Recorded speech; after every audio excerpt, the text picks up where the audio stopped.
Good morning, good afternoon, good evening, and good night. Respect, lecture, and follow classmate. Let me introduce myself. My name is Dewi Caksono. My student number is 207, and my friend is Alifa. My name is Alfaidina Zulfa. My study number is 140. My name is Ramadhana Herwati. My study number 124. My name is Muhammad Husna, 154. My name is Wafida Dilasono. My study number 159. Today, we will be presenting the topic international industrial relation and the global institutional context. I will now hand over the presentation to my partner. Introduction. Before we examine the key issue in industrial relation as the relate, we need to consider some general point about the field of international industrial relation. Number one, it is important to realize that it is difficult to compare industrial relation system and behavior.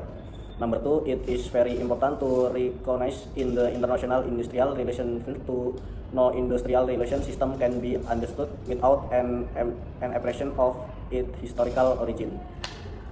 A comparative study of industrial relations shown that industrial relation phenomena are a very faithful expression of the society in which they operate, of its characteristic feature, and of the power relation between different interest groups. Industrial relation cannot be understood without an understanding of the way in which rules are established and implemented and decisions are made in the society concerned.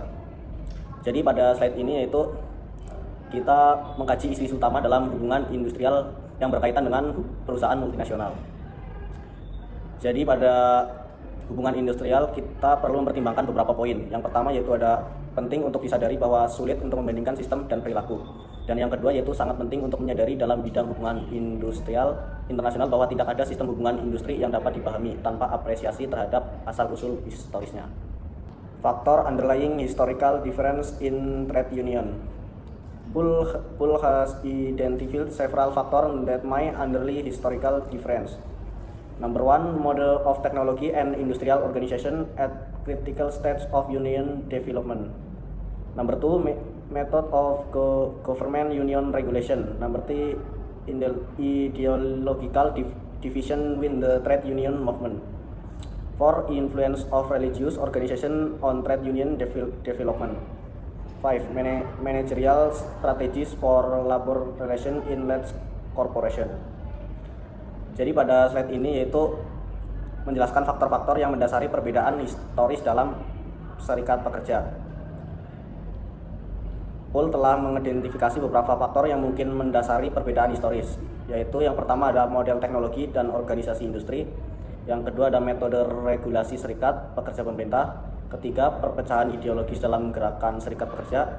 Keempat, pengaruh organisasi keagamaan terhadap perkembangan serikat pekerja. Dan yang terakhir, strategi manajemen hubungan ketenaga kerjaan di perusahaan besar. Table 9.1, Trade Union Structure in Leading Western Industrial Society. Australia, General Craft Industrial White Collar. Belgium, Industrial Professional Religious and Public Sector. Canada, Industrial Craft and Conglomerate. Denmark, General Craft and White Collar. Finland, Industrial White Collar Professional and Technical. Jerman, Industrial and White Collar. Japan, Enterprise. The Netherlands, Religious Conglomerate and White Collar. Sweden, Industrial Craft White Collar and Professional. Switzerland, Industrial Craft Religious and White Collar. USA, Industrial Craft Conglomerate and White Collar. A comparison of employment policies and practices between plants in China and Korea. China, production semi-automated and labor-intensive. Korea, fully automated. Work organization. China, flat hierarchical structure, teamwork, the focus. Korea, highly centralized with many organizational levels. Skill training. China, low to unskilled production training. Korea, strong focus on training and higher order skill development. Remuneration, collective agreement, but unions, weak and under state control. Korea, strong units able to achieve higher weak collective bargaining. Job security, China production works on only years control usually renewed and low turnover. Korea greater job and security for longevity of service. Labor management relation China, all workers belong to unions ICFTU, which is under state control and acts more as a gang of management. However, six of things towards more independent and stronger role of unions and workers representative Congress. Korea, strong unions and industrial reforms have given unions greater bargaining power. Key issues in international industrial relation. 1. Industrial relation policy and practices of MNES. 1. Degree of inter-subsidiary production integration. 3. Nationality of ownership of the subsidiary. 4. International HRM approach. MNE prior experience in industrial relation. Subsidiary characteristic of the home product market, management attitudes towards unions. Jadi isu-isu utama dalam hubungan industrial internasional ini yang pertama kebijakan dan praktik hubungan industrial perusahaan multinasional, kemudian tingkat integrasi produksi antar anak perusahaan, kemudian yang ketiga kewarganegaraan kepemilikan anak perusahaan, dan yang keempat ini pendekatan SDM internasional, kelima MNI memiliki pengalaman sebelumnya dalam hubungan industrial, kemudian keenam karakteristik anak perusahaan, dan 7 karakteristik pasar produk rumah tangga, kemudian yang terakhir sikap manajemen terhadap serikat pekerjaan. Trade Unions Limit MNE Strategies. 1. Influence wage levels. 2. Constrain the ability of MNEs to vary employment levels at will. 3. Hinder or prevent global integration of operation of multinational.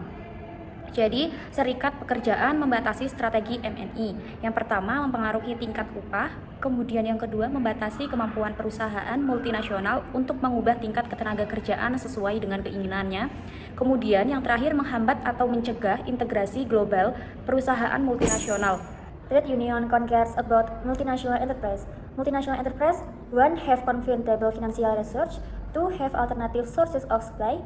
3. Can move production facilities to other countries. 5.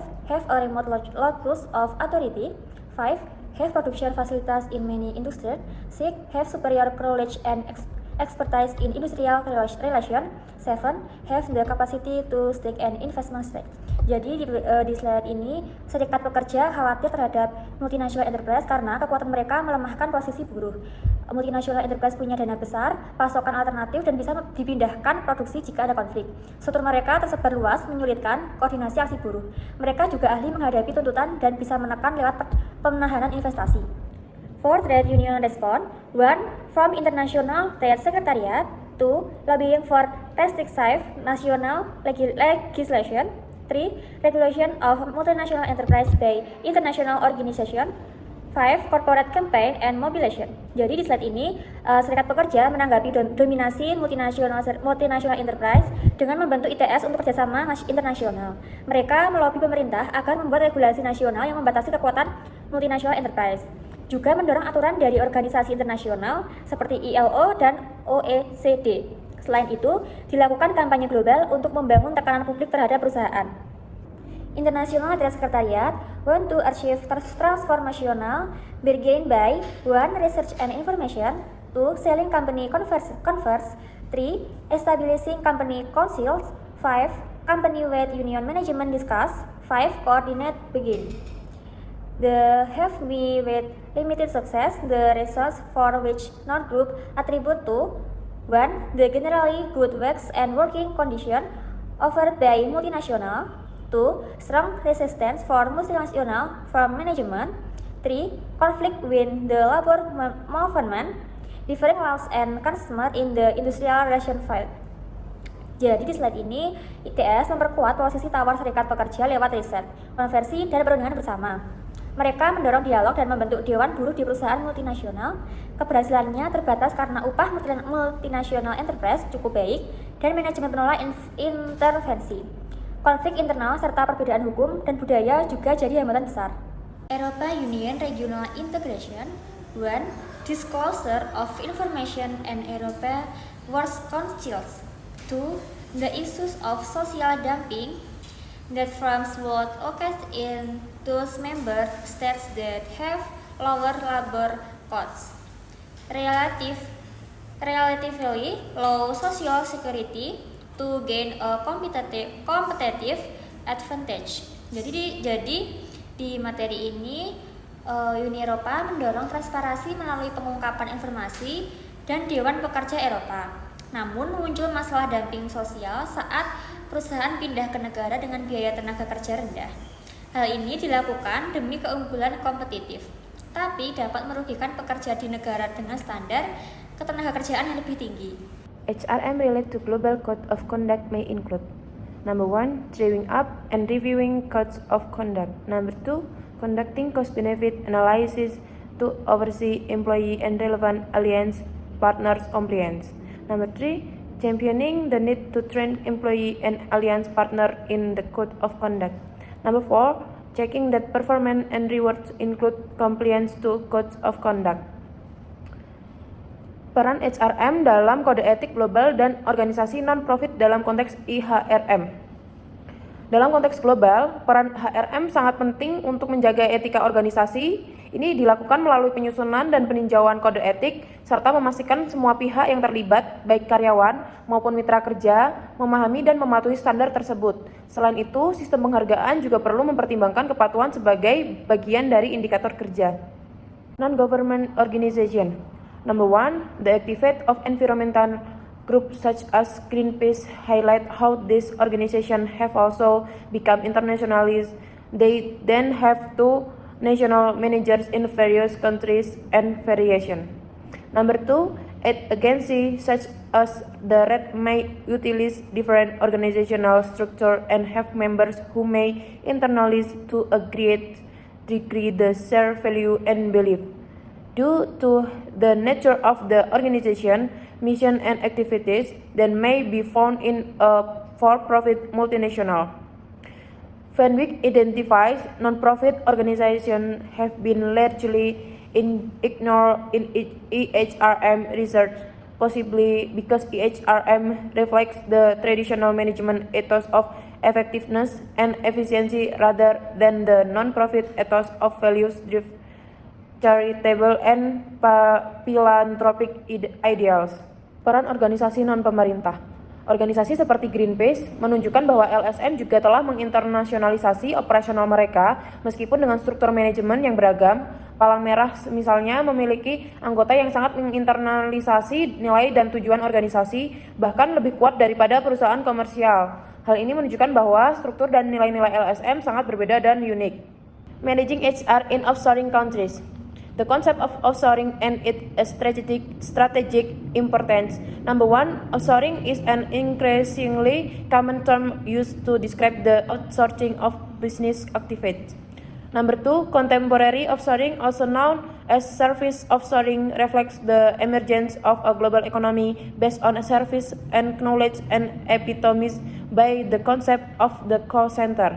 Number 3, from an employment perspective, offshoring has been used to outsource work to contractors in countries where unionization is less developed and as such leads to potential for dispute disrupting the production process.